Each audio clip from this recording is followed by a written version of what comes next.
लिखिएगा W W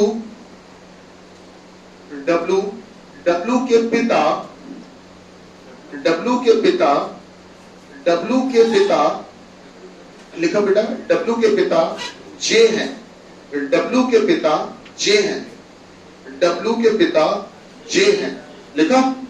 आगे लिखिए, डब्लू के पिता जे है, लिख लिया। आगे लिखिएगा सी, लिखिएगा सी, सी वही एबीसीडी वाला सी, सी क्यू की इकलौती बहन है, सी क्यू की इकलौती बहन है, she is the only sister of Q, she Q की इकलौती बहन है, सी क्यू की इकलौती बहन है, लिख पाए, सी क्यू की इकलौती बहन है। तो बताइए, तो बताइए, तो बताइए, तो बताइए कि क्यू का, तो बताइए कि क्यू का, तो बताइए कि क्यू का, तो बताइए कि क्यू का जे से क्या संबंध है, तो बताइए कि क्यू का जे से क्या संबंध है। हाँ दादा एक मिनट, ऐसा कैसे क्वेश्चन का कुछ और ही बोलना चाह रहे थे। क्यू आर की संतान है, डब्लू आर का भाई है, डब्लू आर का भाई है।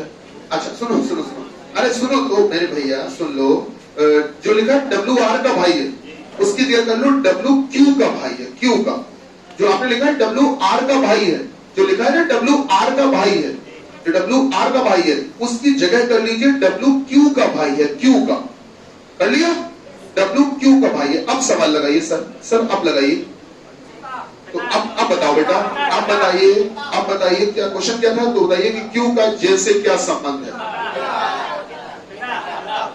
हाँ भाई, पिता, सोच लो, समझ लो, तब बताइएगा।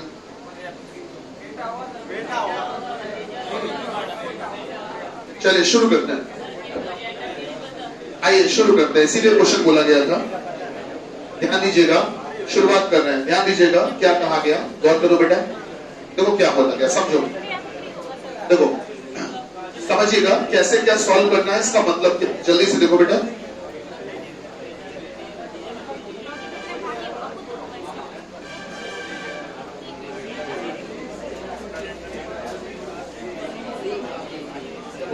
गौर करो बेटा क्या कहा गया, आपसे ये बोला गया कि क्यू क्या था, क्यू क्यू आर की संतान है। बेटा सभी लोग ध्यान दो, देखो ब्लड रिलेशन सब अपने अपने तरीके से करते हैं, प्लीज देखो बोर्ड पे देखो, भगवान के लिए बोर्ड पे देखो, क्यू आर की संतान है, तो सबका अपना अपना तरीका होता है, पर सबसे बेसिक तरीका ये माना जाता है, मतलब इस तरीके से सारे के सारे क्वेश्चन जो है वो सही जरूर होते हैं, जरा सा भी कंफ्यूजन नहीं रहता, इसलिए मैं इसको डिटेल में करता हूँ। तो क्यू आर की संतान है, क्या आपके हिसाब से बताओ संतान सही लिखा? ठीक है, आगे बेटा क्या बोला था? वेरी गुड, डब्लू क्यू का भाई है, तो जो डब्लू है वो क्यू का भाई है, तो डब्लू क्यू का भाई है बेटा, ध्यान दीजिएगा बेटा, देखो गौर करो, ये जो तीर का निशान, ये जो एरो लगा होता है तीर का निशान, ये बेटा जिसकी तरफ होता है रिश्ता उसी के लिए बोला गया होता है, ये तीर का निशान, ये जो एरो है, ये देखो अभ्यास देखो डब्लू की तरफ है, तो अगर डब्लू की तरफ है तो इसका मतलब ये जो भाई बोला गया वो किसको बोला गया? डब्लू को। तो एक काम करते हैं, डब्लू के ऊपर प्लस लगा देते हैं, प्लस, मतलब ये पहचान हम लोगों ने बना ली कि पुरुष को हम लोग प्लस से दिखाएंगे और बेटा मेरा महिला को माइनस से, ठीक है। चलिए तो हमने क्या किया कि डब्लू जो है वो भाई हो गया, आगे बताओ बेटा क्या था? डब्लू के पिता जे हैं। डब्लू के पिता जे हैं। अच्छा डब्लू के पिता जे होंगे बेटा, अगर डब्लू के पिता जे होंगे तो पिता होने के नाते मतलब पुरुष होंगे, सही बात है, डब्लू के पिता, तो अगर डब्लू के पिता है, अगर डब्लू के पिता है तो जाहिर सी बात है, एक बात तो देखने में समझ में आ रही है कि क्यू का भाई डब्लू, तो ये दोनों आपस में भाई भाई या भाई बहन होंगे, ठीक है। तो अगर इन दोनों के पिता जे हो गए और ये दोनों की दोनों संतानें किसकी हैं? आर की, और पापा कह रही है जे को, इसका मतलब आर को मम्मी कहेगी, क्या आर जे की पत्नी होगी कि नहीं? चलिए आगे बढ़ते हैं, बोलो बेटा। सी जो है वो क्यू की इकलौती बहन है, ओनली सिस्टर है, तो जो सी है वो क्यू की इकलौती बहन है। बवाल तो यहीं पर होता है, बवाल यहीं पर होगा, देखना कैसे। सी क्यू की इकलौती बहन है, जो सी है वो क्यू की इकलौती बहन है। क्या एक बात आप सभी मानते हो, क्या एक बात आप सभी लोग मानते हो कि ये तीनों भाई बहन होंगे? पक्का? तीनों बच्चे या तीनों ये जो भाई बहन है मिलकर पिता किसको कहेंगे? तीनों बच्चे माता किसको कहेंगे? यहाँ कोई दिक्कत तो नहीं है? पिता मिल चुके हैं, मम्मी मिल चुकी, मम्मी पापा मिल चुके हैं। अब बात आती है यहाँ पर, तो सी जो है वो क्यू की इकलौती बहन है। अब ऐसी स्थिति में हम ये मान लेते हैं कि जो क्यू होगा वो लड़का ही होगा, ऐसा मान लेते हैं, ऐसा मान लेते हैं, जबकि ये गलत है। ध्यान देना, सी एक लड़का भी हो सकता है, सी एक लड़की भी हो सकती है, दोनों में से कुछ भी हो सकता है। और एक काम करते हैं, सी को पहले हम एक लड़का मान के चलते हैं। सी अगर एक लड़का है, मान लेते हैं, सॉरी क्यू, अगर हम क्यू को एक लड़का मानकर चलते हैं, एक लड़का मानकर चलते हैं, तो सीधी सी बात है, एक लड़का ये, एक लड़का ये। तो आप बताओ कि क्यू की इकलौती बहन सी हुई कि नहीं? एक ही बहन है, अकेली बहन है, बिल्कुल सही बात है। लेकिन मेरा बेटा अगर क्यू एक लड़की होती तो अभी क्यू की इकलौती बहन कौन है? आपको लगेगा सर तो लड़कियां दो बना दी आपने, इकलौती कैसे हुई? तो आपको बता दें, सवाल को पूछा कैसे जाएगा, ध्यान से सुनो। मैं क्यू के पास पहुंचा और मैंने क्यू से कहा कि क्यू बेटिया ये बताओ कि तुम कितनी बहनें हो। मैंने क्यू से पूछा इस समय, बेटिया ये बताओ क्यू तुम कितनी बहनें हो? तो क्यू ने कहा कि सर जी हम 2 बहनें हैं। हमने कहा कौन कौन? बोले सर एक तो हम हैं और एक मेरी बहन सी है। क्यू और सी हम 2 बहनें हैं, ठीक है। अब हमने दूसरा सवाल पूछा, बेटिया ये बताओ क्यू कि तुम्हारी कितनी बहनें हैं? 1। तो क्या क्यू की एक ही बहन है कि नहीं? सही बात है। तो अगर क्यू एक लड़की होगी तभी तो उसकी इकलौती बहन कोई हो सकती है। क्या मेरी बात समझ रहे हैं, कहना क्या चाहते हैं? तो क्यू अगर एक लड़की है तभी तो उसकी इकलौती बहन कोई हो सकती है। तो इसका मतलब क्यू को चाहे लड़की मान ले और चाहे लड़का, दोनों में से कुछ भी पॉसिबल है, दोनों बातें पॉसिबल है। इसीलिए सवाल पूछा गया था और कोई वजह नहीं है। तो क्यू एक मेल भी हो सकता है और एक फीमेल भी हो सकती है। क्या बात समझ पा रहे हैं? अगर सीधी सी बात है बेटा, हमने आपसे कह दिया ए और बी 2 लोग हैं, दोनों लड़के हैं और दोनों आपस में भाई हैं, दोनों भाई हैं with respect to each other, दोनों आपस में एक दूसरे के भाई हैं। तो हम पहुंच गए, हमने पूछा बताओ ए से कि ए ये बताओ तुम्हारे कितने भाई हैं? हमने ए से पूछा बताओ तुम्हारे कितने भाई हैं? तो उसने कहा सर मेरे एक ही भाई है। वो कौन है? बी। अब हमने ए से पूछा ये बताओ ए तुम कितने भाई हो? दोनों बातों में अंतर है कि नहीं? तो ए का एक ही भाई तो है कि कौन है? बी। तो इसका मतलब ए लड़का हो सकता तभी उसका एक ही भाई हो। पॉसिबल है कि नहीं पॉसिबल है? तो अपने पूछे गए सवाल पे आते हैं। अपना पूछा गया सवाल क्या था, जरा याद दिलाओ, क्या था? बोलो बताइए। क्यू का जे से, तो सबसे इंपॉर्टेंट बात तो ये याद रखना कि जिसके साथ में से लिखा होता है, जिसके साथ में से लिखा होता है उसका रिश्ता कभी नहीं बताया जाता, कभी नहीं बताया जाता। जिसके साथ में से लिखा हो उसका रिश्ता कभी नहीं बताया जाता। तो फिर बताना किसका है? क्यू का। ये क्यू क्या लग रहा है? तो जो क्यू है वो जे का बेटा भी लग सकता है या बेटी भी लग सकती है। तो आंसर आएगा बेटा या बेटी।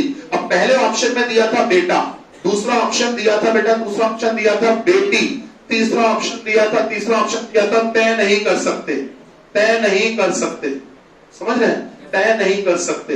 और चौथा ऑप्शन दिया था बेटा, चौथा ऑप्शन दिया था कि पहला या तीसरा है। लगा दो, जल्दबाजी में हो गए तुम लोग। और पांचवा दिया है ऑप्शन, पांचवा दिया है संतान। बोलो बताओ क्यू का जे से क्या संबंध है? बिल्कुल सही बात है, चाहे लड़का हो, चाहे बेटा हो, चाहे बेटी, सर संतान का मतलब दोनों ही हो जाता है। क्या बात समझ रहे हो बेटा? तो आंसर अगर ऐसी स्थिति में फंस जाओ तो क्या लगाएंगे? संतान। है बेटा? अगर सुनो तो अगर संतान ना दिखाओ, ऐसे तो बहुत परिस्थितियां बनेगी कि अगर सर तय नहीं कर सकते ना हो, अगर सर ये ना हो, ऐसे बहुत सारी परिस्थितियां बनती जाएंगी। बिल्कुल हो सकता है अगर मान लो संतान ना हो तो ऐसी स्थिति में आप तय नहीं कर सकते, जबकि बेटा बेटी दिख रहा है उसके बावजूद भी तय नहीं कर सकते हैं। और अगर यहां पर तीसरे के जगह दूसरा लिख दें, आंसर कौन सा होगा? चौथा। क्योंकि भले ही बेटा आप तय नहीं कर सकते लेकिन इतना तो तय कर ही सकते, क्या? या तो बेटा या बेटी। चलिए अब काम की बात पे आते हैं, जिसके लिए आपका निमंत्रण था, न्योता था आज, है? और वो टॉपिक है लॉजिकल रीजनिंग। ठीक, इसको हटा दें? नोट हो गया? हटा देते हैं, ठीक है? तुम लोग की फर्स्ट क्लास वाली टिकट है, बिल्कुल पर्दे के पास बैठे। अच्छा, पहले ऐसा होता था जब बचपन में छोटे थे हम, तुम लोग भी बचपन में छोटे थे? तो जब हम बचपन में छोटे थे, हम अपनी बात करें, तुम लोग का नहीं पता हमको, तो तब की बात है जैसे फर्स्ट क्लास के लिए कहा गया फर्स्ट क्लास की टिकट रहेगी तो बड़ा खुश, फर्स्ट क्लास सबसे बढ़िया वाली। जब वहां पे लिवा ले गए, दिखाया तो ऐसे पूरी मुंडी ऊपर ही रही, मतलब पूरे पिक्चर भर मुंडी नीचे बराबरी में कमी नहीं हो पाई, पूरा ऐसे बने ना मुंह बाहर है। हाँ ऐसा होता, मुंह बहुत देर ऐसे मुंडी ऊपर रखो, बहुत देर तक तो मुंह खुल जाता है अपने आप, बहुत देर तक करना, कभी ट्राई करना, बढ़िया लगेगा। ठीक है, तो तुम लोग इधर पे भी देख सकते हो, समझ रहे हो? चलिए, क्या कौन काम की बात करते हैं? Logical reasoning. सीधे मुद्दे पे आते हैं बेटा, ध्यान दीजिए, बहुत इंपॉर्टेंट टॉपिक है पेपरों के हिसाब से, आजकल बहुत पूछा जाता है और इसको बेवजह हम लोगों ने हवा बना दिया है। सर है नहीं, ध्यान से सुनो। तार्किक अभियोगिता समझिए कैसे, लॉजिक लगाना है किसी भी चीज में, तर्क देना है आपको। तो इसके अंतर्गत टॉपिक कौन कौन से हम लोग को पढ़ने हैं वो जल्दी से समझ लेते हैं। लॉजिकल रीजनिंग में हम लोगों को एक टॉपिक पढ़ना है इसमें बेटा, कथन एवं पूर्व धारणाएं। पूर्व धारणाएं, पूर्व धारणाएं, कथन एवं पूर्व धारणा कह लो, चाहे कथन एवं पूर्व धारणाएं कह लो। पूर्व धारणा को ही बेटा पूर्वानुमान भी कहते हैं, इसको एक नाम से और जानते हैं, इसको बोलते हैं पूर्वानुमान। ठीक है, इंग्लिश में इसको बोलते हैं statement and assumptions. Statement and assumptions. ठीक है, assumptions, this is P, assumptions. ठीक है, तो ये होती है कथन एवं पूर्व धारणा। इसमें हम लोग एक दूसरा टॉपिक और पढ़ेंगे इसमें, जिसमें पढ़ेंगे कथन एवं कार्यवाही। कार्यवाही इंग्लिश में कहते हैं इसको statement and their course of action. तो केवल हम आपके मतलब की चीज लिख देते हैं जिससे आपका काम चल जाएगा, क्योंकि स्टेटमेंट बार बार लिखने से कोई फायदा नहीं। स्टेटमेंट RS, ठीक है। तो कोर्स ऑफ एक्शन बोलते हैं इसको, कोर्स ऑफ एक्शन बोलते हैं। ठीक, कथन एवं कार्यवाही। तीसरा हम लोग इसमें पढ़ेंगे बेटा कथन एवं निष्कर्ष। कथन एवं निष्कर्ष, हिंदी में इसको कहते हैं statement and conclusions. Statement and their conclusions, निष्कर्ष। ठीक है बेटा, कंक्लूजन्स। और हम लोग एक टॉपिक पढ़ेंगे इसमें कथन एवं तर्क। कथन एवं तर्क, इसको बोलते हैं statement and their arguments. And arguments, arguments. ध्यान से सुनो, बेसिकली आपके में 4 ही टॉपिक होते हैं, लेकिन जब हम सीसेट में पढ़ाते हैं, जब हम सिविल सर्विसेज वालों को पढ़ाते हैं, तो उनमें एक चीज हम पढ़ाते हैं कारण एवं प्रभाव। ठीक है, लेकिन होता क्या है बेटा कि सीसेट में तो मान लो हमेशा से आया है, सीजीएल में भी कभी ये आर और क्यू के रूप में आ जाता है कभी। ठीक, तो आप लोगों में भी हम डिस्कस कर लेंगे, बता देंगे कारण प्रभाव क्या होता है। इससे ये होगा कम से कम अगर आपके पेपर में धोखे से भी आ गया तो आपसे बच के जाने ना। यही बात समझ रहे? आपके बेसिकली आपके में केवल यही 4 है, ये नहीं, 5वां नहीं, लेकिन फिर भी आप सीख लेना। कॉज एंड बोलते हैं इसको, इंग्लिश में cause and effect. Cause and effect. चलिए अब सीधे काम की बात पे आते हैं। ध्यान दीजिएगा कि इन सभी चीजों में अगर हम देखें तो एक बात बार बार कही जा रही है, कथन। अब ये कथन क्या भला है पता चलना चाहिए आपको। कथन को अंग्रेजी में कहते हैं स्टेटमेंट। ठीक, अभी क्या होता है समझिए। कोई भी बात जो आप कह देते हो वो कथन होती है। उस बात को जब आप कहते हो तो कुछ सोच समझ कर कहते हो, उसमें कुछ जानकारियां बताते हो। राम स्कूल जाता है, मोहन कानपुर में रहता है, अशोक सुबह खाना खाता है, वगैरह वगैरह। तो आप जो कुछ भी बोल रहे हो उसमें कुछ जानकारियां दे रहे हो। पहला, राम स्कूल जाता है, तो आपने एक जानकारी दी कि राम कहां जाता है, स्कूल, जानकारी दिया। मोहन खाना खाता है, मोहन क्या कर रहा है, खाना खा रहा है, आपने कार्यवाही मतलब जानकारी दी। फिर हमने बोला कि अशोक कानपुर में रहता है, अशोक कहां रहता है, कानपुर में, तो आपने जानकारी दी। तो कभी भी जानकारियों का जो संग्रह होता है उसे बोलते हैं हम कथन, स्टेटमेंट। जहां पर भी जानकारियों को इकट्ठा करके वक्तव्य बोला जाता है, दैट इज स्टेटमेंट, उसको कथन कहते हैं। ठीक, अब जो कथन बोला गया, कोई भी बात कही गई तो उसको बोलने के पहले या उसके पीछे आपने कुछ सोचा होगा, मन में जो विचार आया वो होती है पूर्व धारणा। क्या होती है? पूर्व धारणा। आप यहाँ पर आया 12 बजे, तो जाहिर सी बात है कुछ सोचा होगा तभी आए हो। तो आपके मन में जो विचार आया था कि जाएंगे लॉजिकल रीजनिंग पढ़ेंगे, तो जो विचार आया वो इस कथन को करने से पहले आया, तो वो थी पूर्व धारणा।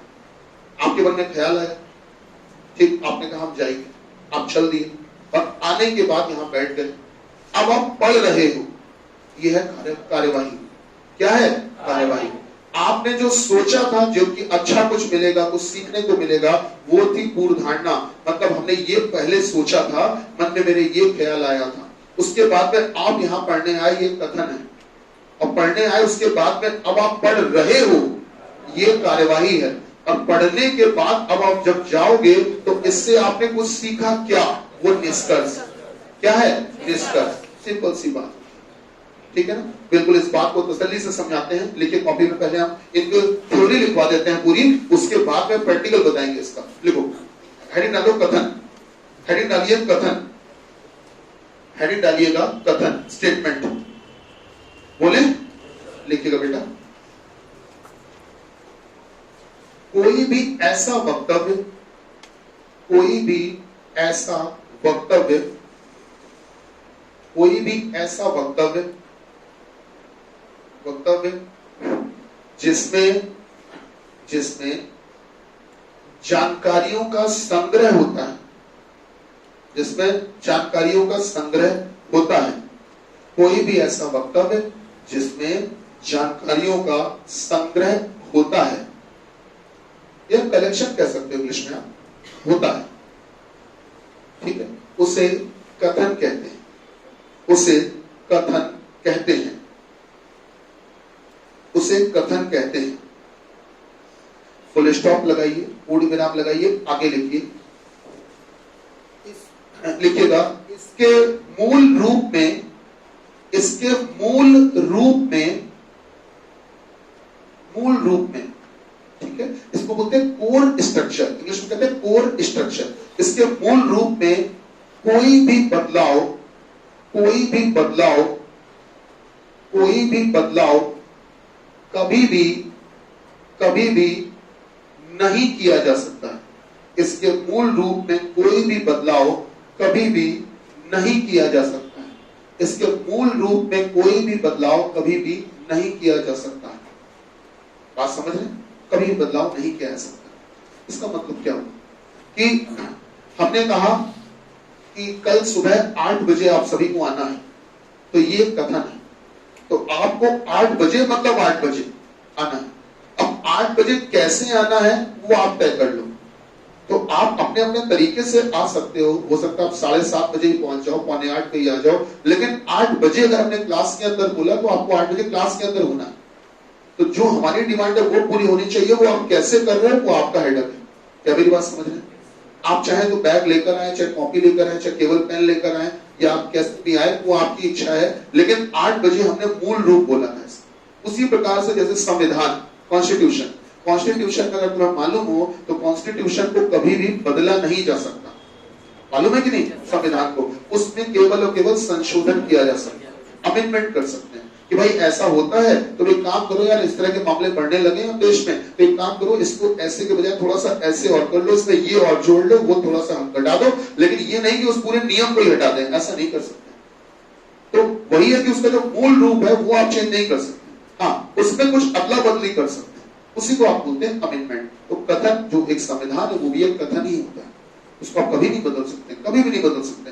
आपसे पिताजी ने कहा कि मुझे हाई स्कूल में तुम्हारे 80% नंबर चाहिए है, इस बार हाई स्कूल तुम पेपर दोगे, मुझे तुम्हारे 80% नंबर चाहिए। तो तुमने कहा ठीक है पिताजी, हम 80% ला के दिखाएंगे आपको। वो मेरी हेडक हम कैसे लेकर आए, जुगाड़ व्यवस्था क्या क्या क्या, वो हमारी हेडक, लेकिन 80% आपका कथन है वो हम पूरा करेंगे।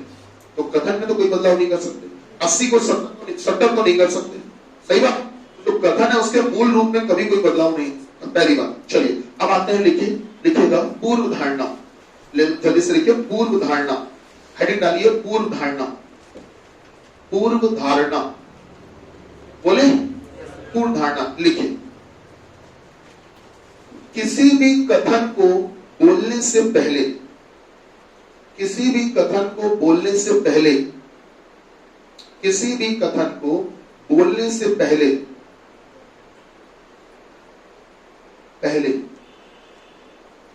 किसी भी कथन को बोलने से पहले मन में जो भी विचार आता है, मन में जो भी विचार आता है, विचार कह लो चाहे ख्याल कह लो, बात एक ही, मन में जो भी विचार आता है, मन में जो भी विचार आता है,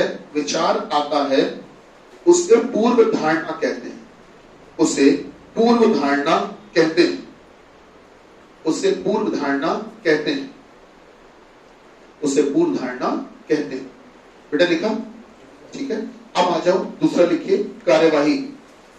अब अगला लिखिए कार्यवाही। पहले हम सबकी व्याख्या आपको बताए दे रहे हैं, फिर हम एक एक करके क्वेश्चन करवाना शुरू करेंगे सीधे, ठीक है। फिर इसकी ट्रिक भी बताएंगे, जुगाड़ भी बताएंगे, लेकिन एक बार पहले डिस्क्रिप्शन जरूरी है। तो आप दूसरा लिखिए कार्यवाही। बोले किसी भी कथन में, किसी भी कथन में, किसी भी कथन में बोली गई समस्या, किसी भी कथन में बोली गई समस्या, किसी भी कथन में बोली गई समस्या का समाधान, किसी भी कथन में बोली गई समस्या का समाधान, किसी भी कथन में बोली गई समस्या का समाधान ही कार्यवाही होता है। किसी भी कथन में बोली गई समस्या का समाधान ही कार्यवाही होता है। मीन्स कोई भी एक कॉज है, कोई भी एक प्रॉब्लम है, आप उसको जो सॉल्व करते हो, तो एक सॉल्यूशन बताते हो, वही कार्यवाही होती है। बोल दिया गया कि यार रात, आजकल यहां पर क्या है कि दोपहर में चोरी बहुत होने लगी, एक समस्या है, कथन बोल दिया। अब जाहिर सी बात है उसके लिए या तो सीसीटीवी कैमरे लगा दो, या कुछ पुलिस वाले बैठा दो, या कुछ लोग ऐसे तैनात कर दो जो परमानेंट इधर उधर मूवमेंट करते रहे, पेट्रोलिंग करते रहे, तो ये कार्यवाही हुई। तो समस्या का समाधान कर रहे हो कि नहीं कर रहे हो? तो किसी भी समस्या का जो समाधान करते हो उसे बोलते हैं कार्यवाही। अब स्टार बना के पॉइंट लिख लो, स्टार बना के, इसी के नीचे कार्यवाही के नीचे स्टार ऐसे बनाओ, स्टार, और स्टार बना के एस्ट्रिक बना के एक लाइन लिखो जो हम बोल रहे हैं। बोले लिखिएगा, समस्या का समाधान, समस्या का समाधान ऐसा होना चाहिए, समस्या का समाधान ऐसा होना चाहिए, समस्या का समाधान ऐसा होना चाहिए, ऐसा होना चाहिए जिससे जिससे जिससे नई समस्या पैदा ना हो, जिससे नई समस्या पैदा ना हो, जिससे नई समस्या उत्पन्न ना हो। ठीक, नीचे लिखो एग्जाम्पल। एग्जाम्पल बोले, एग्जाम्पल में लिखिए कथन, एग्जाम्पल में लिखिएगा कथन, कथन स्टेटमेंट। बोले भैया, लिखिएगा, लिखिएगा।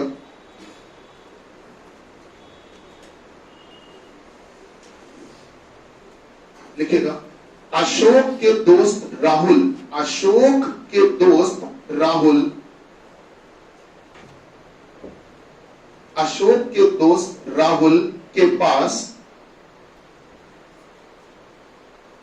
राहुल के पास फीस जब, ऐसे लिखना, अशोक के पास, राहुल के पास स्कूल की फीस, स्कूल की फीस, स्कूल की फीस जमा करने के,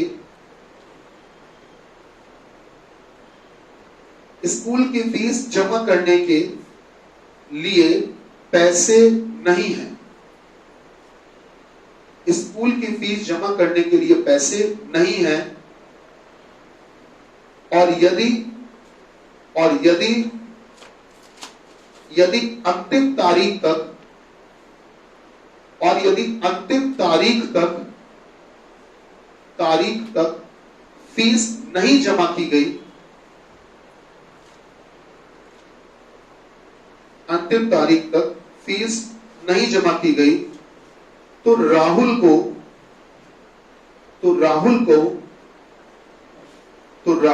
स्कूल से निकाल दिया जाएगा, तो राहुल को स्कूल से निकाल दिया जाएगा।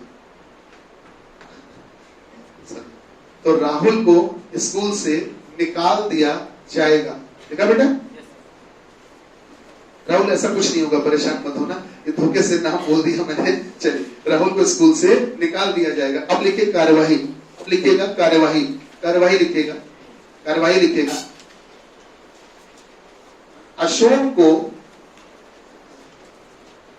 को अपनी फीस के पैसे, अशोक को अपनी फीस के पैसे, अपनी फीस के पैसे राहुल को दे देने चाहिए।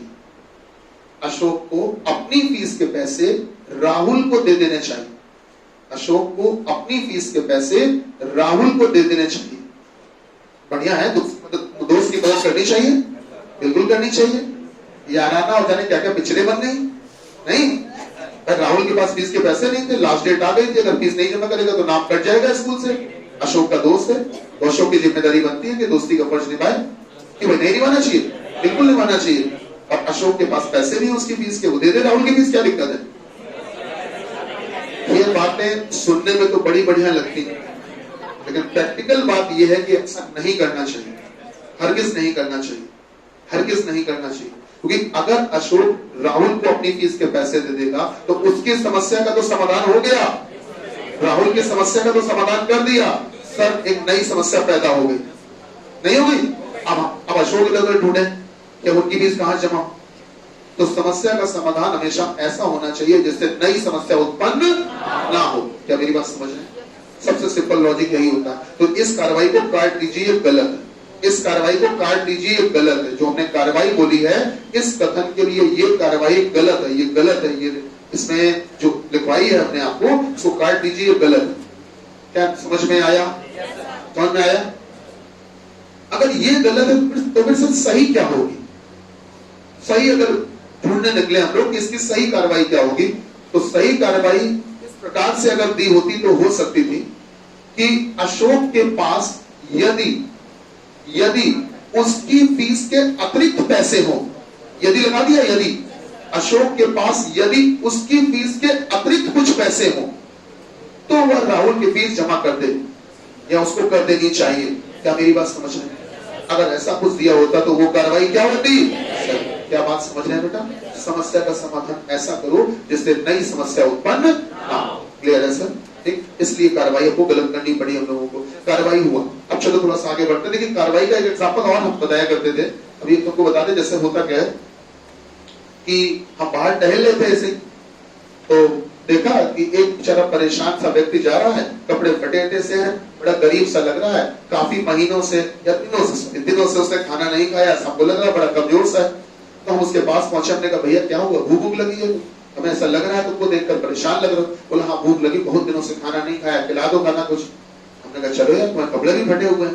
हमने चल उसको हम लेके गए बढ़िया सा सिल्वर स्पून या आगरा स्वीट हाउस बढ़िया किसी रेस्टोरेंट में ले गए हैं, न बैठो।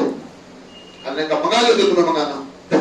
उसने फिर मेन्यू कार्ड ऐसे उठाया और वेटर को पकड़ा दिया, इसमें जो भी है सब दिया, आ गया। अब काफी दिनों का भूखा था, खाना शुरू किया उसने।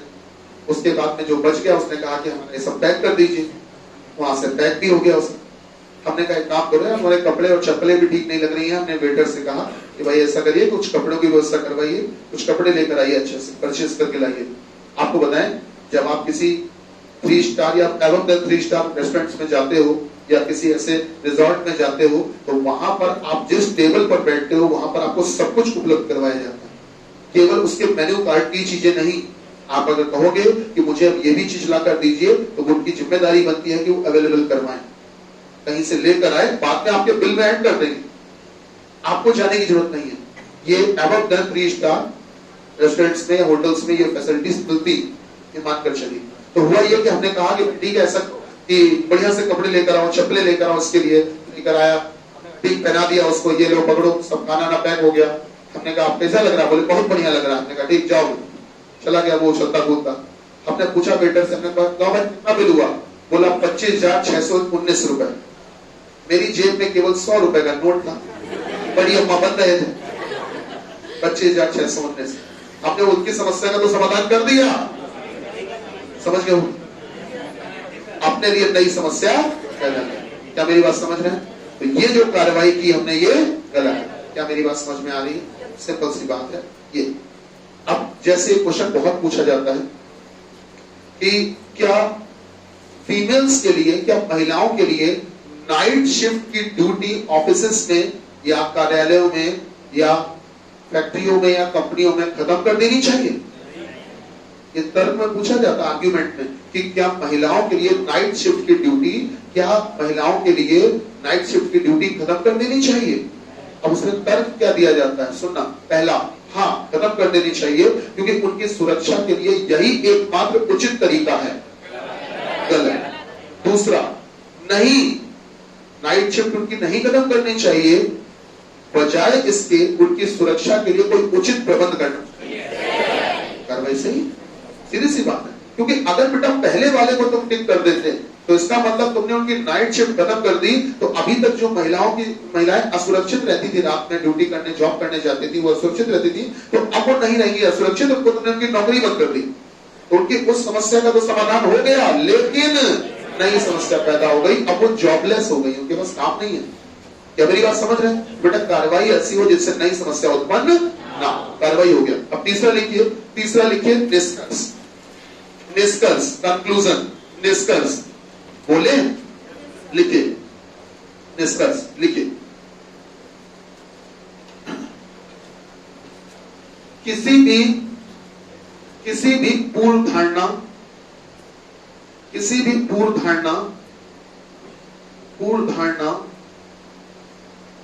का विचार करके, किसी भी पूर्व धारणा का विचार करके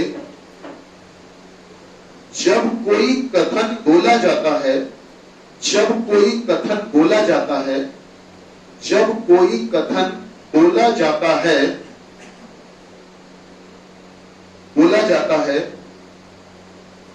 और उसके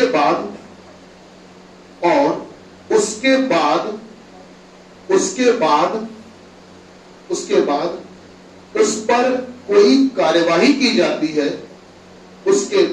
उस पर कोई कार्यवाही की जाती है, तो इस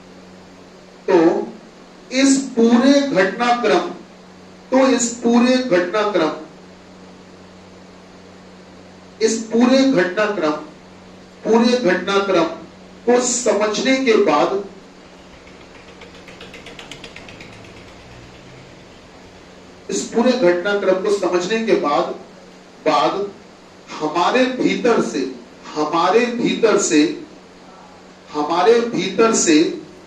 हमारे भीतर से जो परिणाम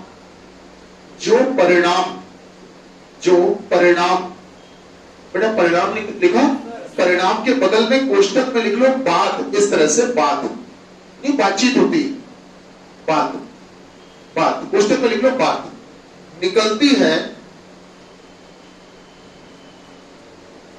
उसे निष्कर्ष कहते हैं।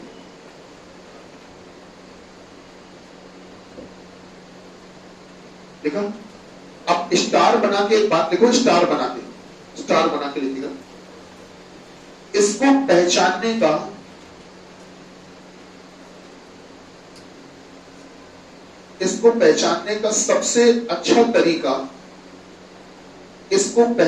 का सबसे अच्छा तरीका यह है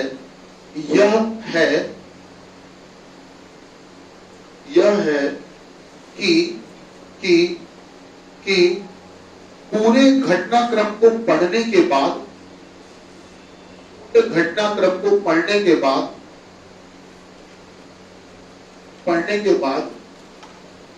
हमें बोलना चाहिए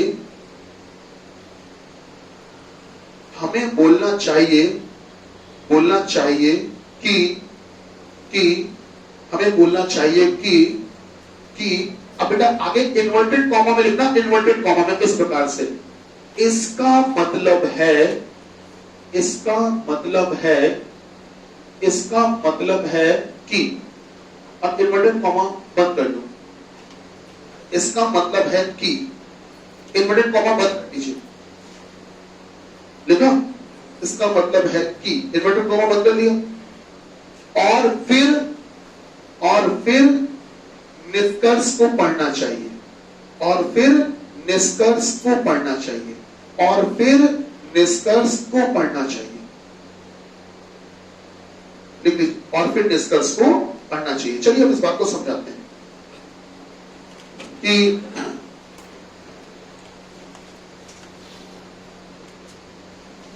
एक कोई लड़का बाहर खड़ा होगा, कोई खड़ा होगा, तो वो बहुत सी चीजें नोटिस कर रहा था, बहुत सी चीजें नोटिस कर रहा था, और आप में से कोई भी उससे मिला, जाके बाहर क्लास ओवर हुई, मिला, तो उसने पूछा भाई कहां से आए हो? तो आपने कहा बस नीचे से पढ़ के आ रहे हैं, बेसमेंट में क्लास लगी हुई थी वहीं से पढ़ के आ रहे हैं। तो बोले क्या पढ़ने गए थे? आपने कहा रीजनिंग। रीजनिंग में क्या? बोले लॉजिकल रीजनिंग। अच्छा, समझ में आया? बोले हाँ समझ में आया। आपने कहा समझ में आया। तो उसने पूरी बात जब आपकी सुनी, आपने पूरा बताया कि भाई हम क्यों पढ़ने गए थे, कहाँ गए थे, कब गए थे, कितने बजे गए थे, सारी बातें। तो जाहिर सी बात है कि आप जब बाहर निकले तो उससे पहले बहुत सारी घटनाएं हो चुकी है। कौन कौन सी घटना हो चुकी? कि सबसे पहले आपके मन में ख्याल आया था कि आज चलो लॉजिकल रीजनिंग पढ़ने चले, लॉजिकल रीजनिंग पढ़ने चले, पहले मन में ख्याल आया, फिर आप पढ़ने आए, उसके बाद में आपने पढ़ा और कुछ सीखा, इसके बाद में आप बाहर निकले। तो इस पूरे घटनाक्रम के बाद आप बाहर निकले और आपने बताया कि मैंने पढ़ा, मुझे अच्छा लगा, मुझे समझ में आया, मैं क्वेश्चन कर पा रहा हूं। तो इस पूरी बात को सुनने के बाद वो एक बात बोलेगा, इसका मतलब है कि अच्छा पढ़ाते हैं। अरे काल्पनिक मान लो यार।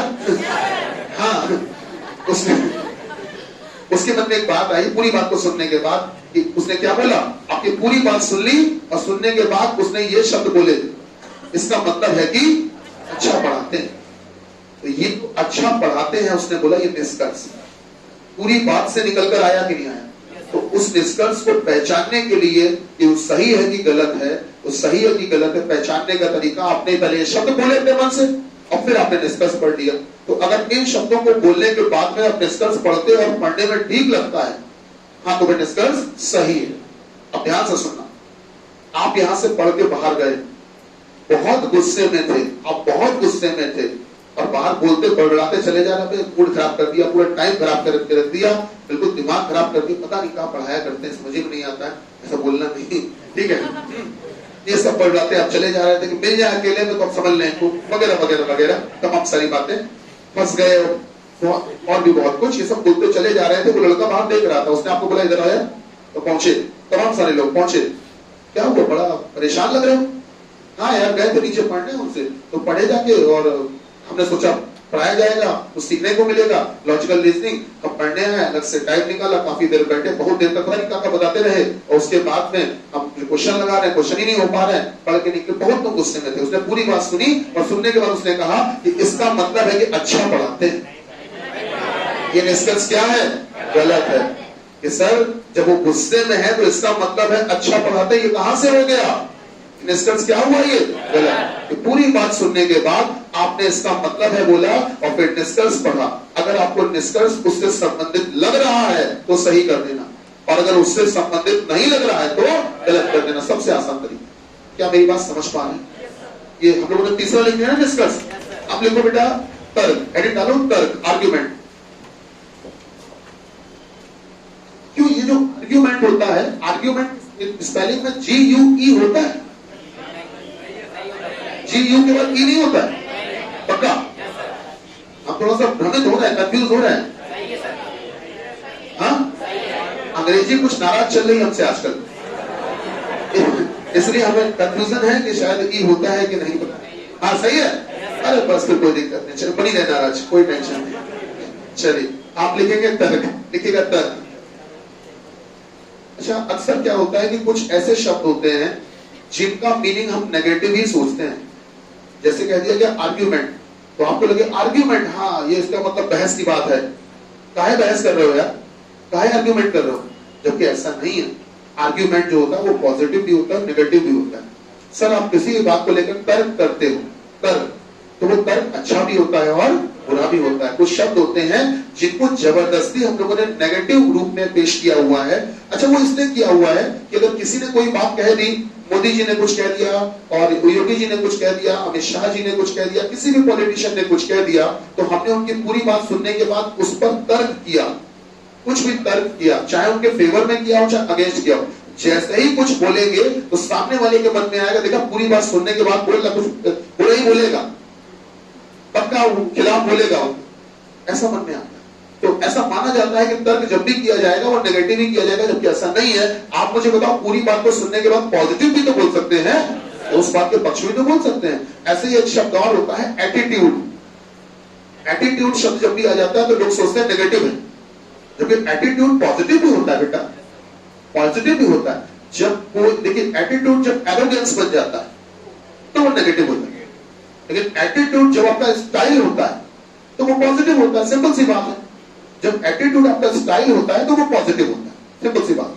तो तर्क पे आ जाए, जल्दी से लिखिए, तर्क में जो बोल रहे हैं इसको लिखिएगा, लिखिए। किसी भी कथन में पूछे गए प्रश्न, किसी भी कथन में पूछे गए प्रश्न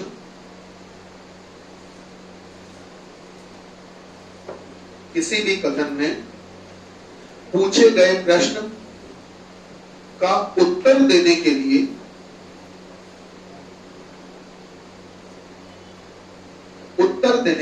आंसर देने के लिए हां या नहीं, हां या नहीं, हां या नहीं, हां या नहीं के साथ में, हां या नहीं के साथ में जो कारण बताया जाता है, हां या नहीं के साथ में जो कारण बताया जाता है, जो कारण बताया जाता है उसे तर्क कहते हैं, उसे तर्क कहते हैं, उसे तर्क कहते हैं, तर्क कहते हैं। ठीक, अब स्टार बना के एक बात लिखिएगा, स्टार बना के। किसी भी तर्क के सही होने के लिए स्टार बना के लिखना बेटा, स्टार बना के, स्टार बना के। किसी भी तर्क के सही होने के लिए, किसी भी तर्क के सही होने के लिए, किसी भी तर्क के सही होने के लिए, ये जो दरवाजा इसमें ठक ठक ठक ठक कर दे, देखो फोन रिसीव करिए भाई, अजय सुनती हो नहीं क्या रुआई सुनती क्या, क्या आपने क्या लिखा, सब बुलवा दिया।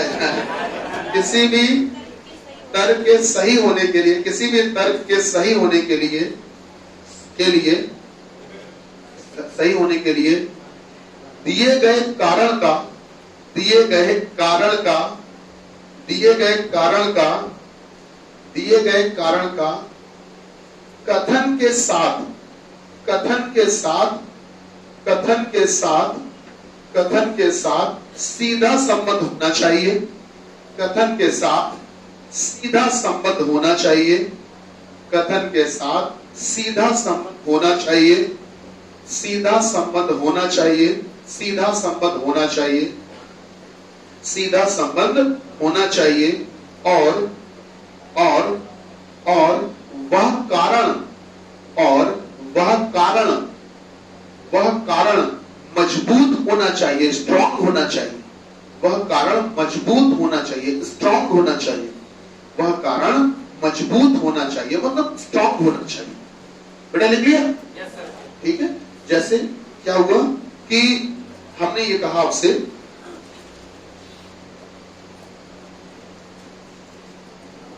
राहुल कक्षा 10 में पढ़ता है, राहुल कक्षा 10 में पढ़ता है, राहुल कक्षा 10 में पढ़ता है और उसके बोर्ड की परीक्षाएं आ गई हैं, उसके बोर्ड की परीक्षाएं आ गई हैं। क्या उसके पिताजी को उसके लिए एक नया वीडियो गेम खरीद देना चाहिए? अरे सुन तो लो, राहुल से तो पूछ लो एक बार, राहुल की बोर्ड की परीक्षाएं आ गई हैं, राहुल कक्षा 10 में पढ़ता है, बोर्ड की परीक्षाएं आ गई हैं। क्या उसके पिताजी को उसके लिए एक नया वीडियो गेम खरीद देना चाहिए? अब सुनना तर्क, पहला पहला पहला हाँ, हाँ खरीद देना चाहिए, क्योंकि राहुल को वीडियो गेम पसंद है। सुन लिया? अब दूसरा दूसरा नहीं, नहीं, क्योंकि उसकी परीक्षाएं हैं, शायद उसके वीडियो गेम खेलने से उसकी परीक्षा के परिणाम में प्रभाव ठीक ना पड़े। तो बेटा ज्यादा मजबूत कौन सा लग रहा है? देखिए पहला वाला भी कारण सही था, उसकी इच्छा है, खेलना पसंद है, तो उसको वीडियो गेम मिलना चाहिए। लेकिन इन दोनों में अगर तुलना करें तो ज्यादा मजबूत कौन है? बाद वाला। इसलिए हम लोगों ने कहा आंसर क्या हुआ? दूसरा। क्या बात थोड़ी बहुत समझ में आई? चलिए अब आगे बढ़ते हैं। ये हो गया बेटा। अब कारण प्रभाव के लिए अब सीधे हम क्वेश्चन करवाएंगे तो आपको कारण प्रभाव क्लियर होगा। चलिए अब जल्दी से आपको हम सॉल्व करने का तरीका ही बता देते हैं, क्वेश्चन कैसे करने हैं, फिर हम लोग आगे कार्रवाई कल भी बढ़ाएंगे, थोड़ी सी कार्रवाई कल भी चलेगी। आप हाँ इसको लिखवाएंगे, इसकी डेफिनेशन इसमें एक पॉइंट लिखवा सकते हैं, लेकिन हम लिखवा नहीं जानते, उसके ओरल बोल देते हैं, ओरल बोल देते हैं। सुनो, किसी भी इसको कहते हैं परिणाम भी कहते हैं, जो प्रभाव इसको परिणाम भी कहते हैं। किसी भी घटना के बाद उसके होने वाले प्रभाव या परिणाम को कारण व प्रभाव। बात समझ रहे हैं? जैसे बोला गया उत्तराखंड में फ्लड आया, उत्तराखंड में भी फिर से सुना होगा आपने, फ्लड नहीं अभी फ्लड आ गया, ठीक है, तो ये घटना हुई, इसका प्रभाव क्या, इसका परिणाम क्या पड़ा कि वहां की इकोनॉमी डिस्टर्ब हो गई। समझ रहे? वहां की इकोनॉमी डिस्टर्ब हो गई, तो ये उसका प्रभाव हो गया। ठीक, तो कारण व प्रभाव, कॉज एंड इफेक्ट, तो ये इफेक्ट किस कॉज से पड़ा, तो ये हम लोग क्वेश्चन से करेंगे तो और अच्छा क्लियर होगा। बाकी इसमें कुछ खास लिखवाने वाला है नहीं, इसीलिए मैंने जानबूझ के नहीं लिखवाया। अब आ जाते हैं जल्दी से बेटा कि पहला वाला था कथन एवं पूर्व धारणा, इसको पेपर में कैसे सॉल्व करते हैं, इसको पेपर में कैसे करते हैं, जल्दी से देखिए पेपर में क्वेश्चन कैसे लगाएंगे। अब आपको हम एग्जाम्पल भी करवाएंगे, क्वेश्चन भी करवाएंगे और समझते चलेंगे कि पेपर में क्वेश्चन आएगा तो आप कैसे करेंगे, ठीक है। उसके बाद में इसकी ट्रिक बता देंगे, जुगाड़ बता देंगे। मन में आ रहा होगा तो जुगाड़ पहले बताओ, हमको मालूम है चेला तो हमारे हम जानते हैं कि वही तो पूछोगे सीधे। क्या सीधे काम की बात पे आते हैं, जैसा शब्द वैसा काम। सर पूर्व मतलब होता है पहले, और धारणा मतलब होता है सोच या विचार, तो मतलब पहले की सोच, किसी भी बात को कहने की पहले की सोच। तो पूर्व धारणा को पहचानने या चेक करने का तरीका होता है कि आप एक शब्द बोलोगे अपने मन से क्योंकि, उसके बाद में आप पढ़ोगे पूर्व धारणा, और उसके बाद में आप एक शब्द बोलोगे अपने मन से इसलिए, और फिर आप पढ़ लेना कथन, फिर आप पढ़ लेना कथन।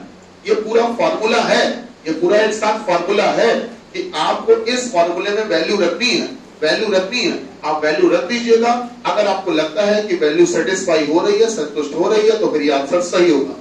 जल्दी से नोट करिए, फिर एक क्वेश्चन करवाते हैं, इसका एग्जांपल करवा दें जिससे आपको पता चल जाए इसको यूज कैसे करना है।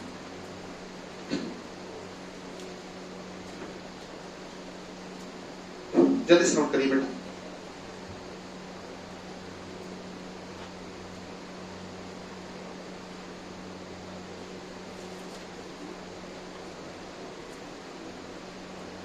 पूरा फॉर्मूला एक साथ नोट करिएगा, जिसको हमने डिब्बे में बंद किया उसको आप भी डिब्बे में ही बंद करिएगा, पूरे तरीके से चलिएगा।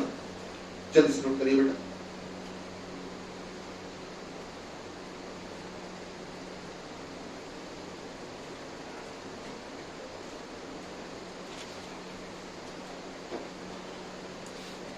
बोले लिखिए, लिखिएगा।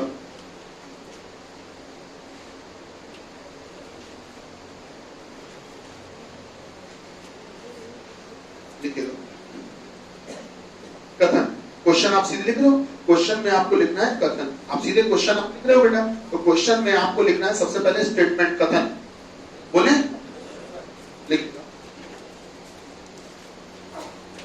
लिखिएगा।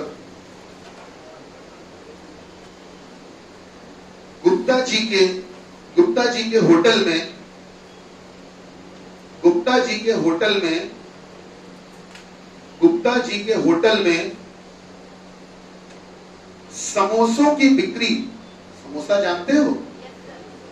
नहीं जानते हो?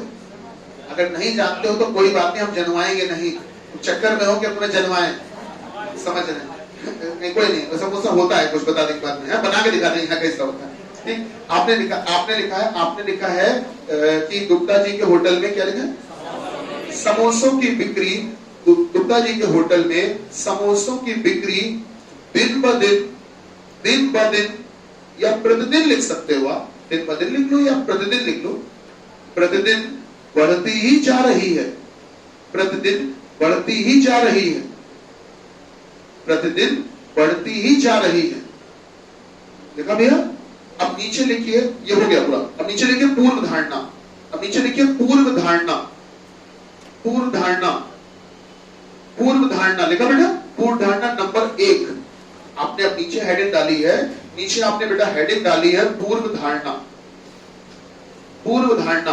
पूर्व धारणा में अब आप लिख रहे हो फर्स्ट, पहली लिखिए, लिखिएगा, लिखिएगा, लिखिएगा। गुप्ता जी, गुप्ता जी, गुप्ता जी, गुप्ता जी अपने समोसों, गुप्ता जी अपने समोसों की गुणवत्ता, समोसों की क्वालिटी, गुप्ता जी अपने समोसों की गुणवत्ता, गुप्ता जी अपने समोसों की गुणवत्ता बेहतर बनाए रखने के लिए, बेहतर बनाए रखने के लिए, बेहतर बनाए रखने के लिए, बेहतर बनाए रखने के लिए निरंतर प्रयास कर रहे हैं, निरंतर प्रयास कर रहे हैं, बेहतर बनाए रखने के लिए निरंतर प्रयास कर रहे हैं। लिखा भैया? दूसरा लिखिए सर, दूसरा लिखिए, दूसरा लिखिएगा, दूसरा लिखिएगा, लिखिएगा बाजार में, नंबर 2 दूसरी उठाना, दूसरा लिखिएगा बाजार में, बाजार में, बाजार में समोसा निर्माण की सामग्री, बाजार में समोसा निर्माण की सामग्री, बाजार में समोसा निर्माण की सामग्री बेहद सस्ती हो गई है, बेहद सस्ती हो गई है। लिखा? 2 लिखी? अब तीसरी पूर्ण धारणा, एक और लिखनी है आपको, तीसरी, इसी में एक और लिखनी है, तीसरी बोले? गुप्ता जी, गुप्ता जी अगले महीने से, गुप्ता जी अगले महीने से समोसों की कीमतें, समोसों की कीमतें, समोसों की कीमतें बहुत कम कर देंगे। गुप्ता जी अगले महीने से समोसों की कीमतें बहुत कम कर देंगे। देखो, अब आपको देखिए सॉल्व कैसे करना होता है बेटा। अब आपको करना यह है कि आप पहले अपने मन से एक शब्द बोलेंगे क्योंकि, फिर जो हमने आपको पूर्ण धारणा लिखवाई 3, उनमें से पहली पूर्ण धारणा पढ़ेंगे, उसके बाद एक शब्द अपने मन से बोलेंगे इसलिए, फिर आपको जो हमने कथन लिखवाया है उसको पढ़ेंगे, और एक फ्लो में पढ़ना है, फ्लो बिल्कुल स्पीड से पढ़ते चले जाना, रुक रुक के मत पढ़ना, बिल्कुल स्पीड से पढ़ते चले जाना, और पढ़ते पढ़ते पढ़ते आप देखना अगर आपको खुद को सुनने में अच्छा लग रहा है, सही लग रहा है, तो उसको सही कर देना। चलो तय करो, तय करो अपने हिसाब से तय।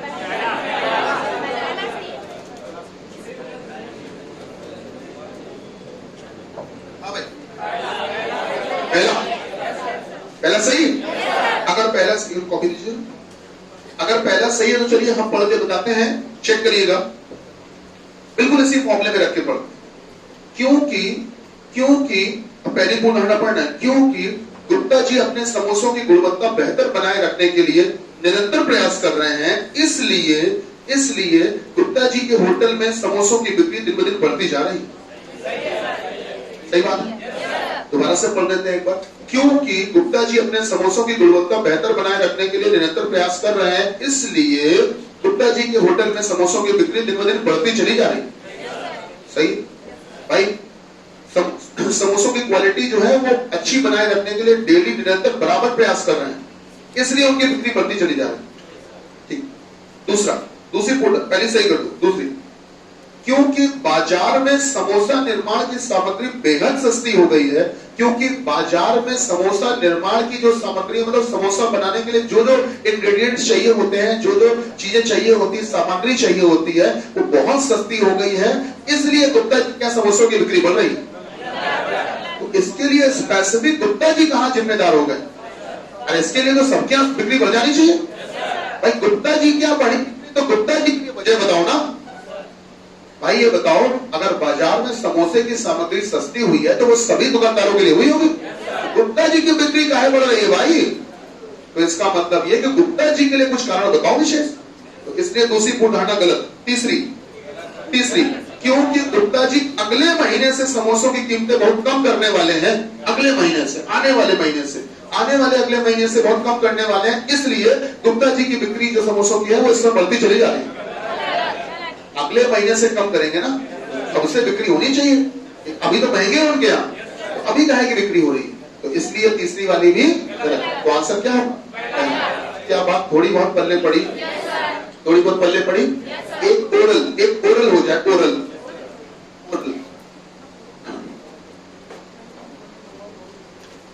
और इसमें थोड़ा जज्बाती ना होना। ये क्वेश्चन जो है वो सिविल में इंटरव्यू में पूछा गया कई बार, और सिविल में इस पे डिस्क्रिप्टिव में भी पूछा गया। जज्बाती मत होना।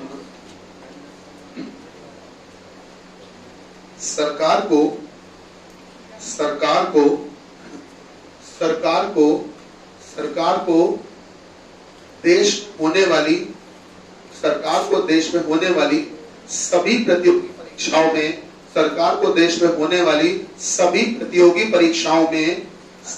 परीक्षाओं में आरक्षण प्रक्रिया समाप्त कर देनी चाहिए। गंभीर हो गए तुम लोग एकदम से? अरे क्वेश्चन है जन, ठीक है? अरे आप संविधान का अधिकार है, मिलना ही चाहिए। सुनो, सरकार को देश में होने वाली प्रतियोगी परीक्षाओं में आरक्षण प्रक्रिया समाप्त कर देनी चाहिए। ठीक? अब देखो, जब ये क्वेश्चन बोला जाता है तो जनरली मैं आपको बताऊं, मैंने क्यों बोला था जज्बाती मत हो जाना। रीजन क्या?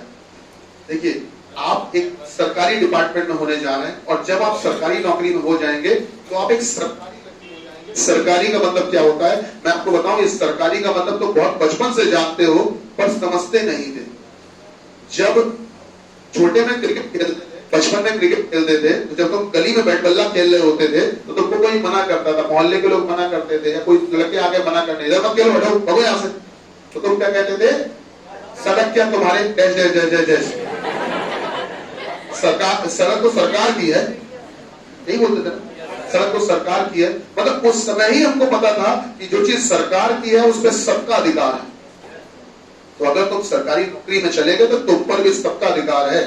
तो बिल्कुल सही बता रहा है। मतलब ये कि अगर तुम पुलिस डिपार्टमेंट में या किसी भी डिपार्टमेंट में भर्ती हो गए तो मुझे ये बताओ, तुम जिस धर्म के हो केवल उन्हीं धर्म के लोगों की रक्षा करोगे क्या? नहीं, ऐसा नहीं है। तुम्हारी जिम्मेदारी सबके प्रति बराबर हो जाती है। तो बैंक में नौकरी तुम्हारी लग सकती है, बैंक में नौकरी लग गई तो तुम जो अकाउंट खोल रहे हो या पैसे जमा कर रहे हो या पैसे निकाल कर दे रहे हो तो केवल उन्हीं लोगों को दोगे जो तुम्हारी जाति के, तुम्हारे धर्म के होंगे? नहीं, सबको दोगे। तो जब आप सरकारी नौकरी में आ जाते हो तो आप एक सरकारी व्यक्ति हो जाते हो, और सरकारी मतलब प्राइवेट खत्म। अब आप सबके हो गए हो, और सबके लिए बराबर सोचना है आपको। और ये सोच आपके अंदर कब आएगी? जब आपको ऐसे क्वेश्चन बोले जाएंगे, और ऐसे क्वेश्चंस का आंसर देने के लिए आप अपने बारे में नहीं, सबके बारे में पूछो।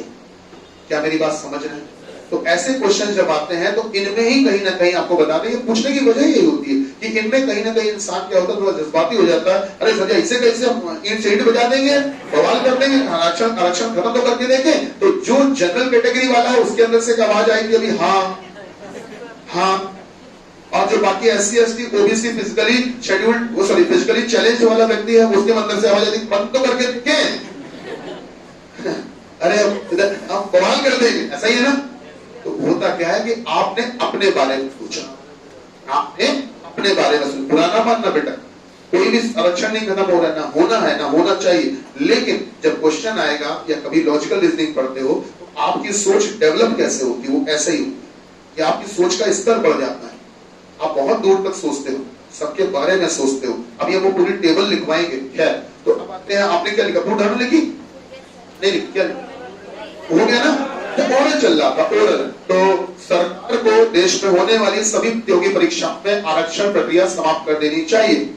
अब पूर्व धारणा पहली पूर्व धारणा सुनना। आरक्षण के कारण योग्य उम्मीदवार जो अनारक्षित होते हैं, अनारक्षित मतलब समझो है ना, जो कैटेगरी से बाहर है, मतलब जनरल कह सकते हो, ठीक है। तो आरक्षण के कारण जो योग्य व्यक्ति जो अनारक्षित होते हैं, उनका चयन कुछ थोड़े से अंकों से रुक जाता है। ये पूर्ण धारणा बोली गई। देखो, मन भारी करते हुए बोलो, भले मन भारी करते हुए बोलो, बोल दो। बोलते हुए अच्छा नहीं लग रहा है, ना मुझे बोलते हुए अच्छा लग रहा है, लिटरली बताऊं, लेकिन मजबूरी है। देखिए, ये क्वेश्चन, जब ऐसे क्वेश्चन कभी कोई टीचर करवाता है ना, तो सबसे पहले अपने स्टूडेंट्स का दुश्मन हो जाता है। सीरियसली बता रहे हैं। रीजन क्या है कि भाई हर कैटेगरी के व्यक्ति बैठे होते हैं, तो सीधे स्टूडेंट उनको सभी स्टूडेंट्स को अपने टीचर के अंदर अमरीश पुरी, शक्ति कपूर, प्रेम चोपड़ा दिखने लगता है। देखो यार, क्या हमारी नौकरी खा जाएंगे ये, तो है ना। ऐसा कुछ नहीं होने वाला है। लेकिन एक क्वेश्चन के हिसाब से देखें, तो एक सामाजिक दृष्टिकोण से देखें, तो आप कहीं ना कहीं यार, भले हम कैटेगरी में आए, लेकिन अंदर से किसी कोने में एक बात रहती जरूर है। भले हम बोले ना कि यार जो काबिल है नौकरी उसको मिलनी चाहिए, बताइए गलत तो नहीं कह रहे, है ना। जो काबिल है मिलनी तो उसको चाहिए, बताइए। भले आप मुंह से ना बोले, अंदर तो आपके दिल में भी ये बात रहती होगी, करते ही बात। तो बेटा, अगर कोई योग्य है और अनारक्षित इस कारण से अगर उसकी नौकरी रुक रही है, तो जाहिर सी बात है कुछ अंकों से तो योग्यता के आधार पर मिलनी चाहिए, बताइए गलत तो नहीं कह रहे। इस बात को जब हम मिला के पढ़ते हैं, क्योंकि आरक्षण प्रक्रिया के कारण योग्य उम्मीदवार जो अनारक्षित होते हैं, काबिल व्यक्ति जो अनारक्षित होते हैं, इसलिए उनको नौकरी नहीं मिल पाती है। इसलिए सभी सरकार को सभी प्रतियोगी परीक्षाओं में आरक्षण प्रक्रिया समाप्त कर देनी चाहिए। तो बेटा, अगर इस बात के पीछे ये सोच बनाई गई है या मन में विचार आया है, तो क्या उस बात के पीछे ये सोच जो मन में आई है, क्या इस समय इस जगह पे सही है कि नहीं? सही, बिल्कुल सही बात। दूसरा सुनना, पूर्ण धारणा। सरकार को अपनी नीतियों में कभी भी कोई भी बदलाव करने का अधिकार है। आओ ये पूर्ण धारणा रख के देखते हैं। क्योंकि सरकार को अपनी नीतियों में कभी भी कोई भी बदलाव करने का अधिकार है, इसलिए सरकार को सभी प्रतियोगी परीक्षाओं से आरक्षण खत्म कर देना चाहिए। अरे तुम्हारे पास अधिकार है, तुम कुछ भी कर दोगे क्या? गलत बात। क्या होगा? गलत। समझ में आ रही है? ठीक है, चलिए अभी काम करेंगे, आज को रोक रहे हैं, ठीक। अब एक आइडिया मिल गया कि पूर्ण धारणा कैसे सोची जाती है, कार्रवाई कैसे की जाती है। कल 12 बजे मिलेंगे हम लोग, तो इसके आगे बात को आगे बढ़ाएंगे, ठीक है। 6 बजे जो क्लास होगी, अब आप लोग चूंकि 12 बजे हो, तो अब आप लोग को 6 बजे आने की आवश्यकता नहीं है, ठीक है। हाँ, 6 बजे चूंकि हम 3 चीज पढ़ाएंगे, इंट्रोडक्शन ही है, पहला क्लास, कोई आने की आवश्यकता नहीं। कल 12 बजे हम इसी के आगे बढ़ेंगे, इसके आगे बढ़ेंगे। धन्यवाद। भारत माता की जय। ठीक है, कल 12 बजे इसी के आगे बढ़ेंगे बेटा।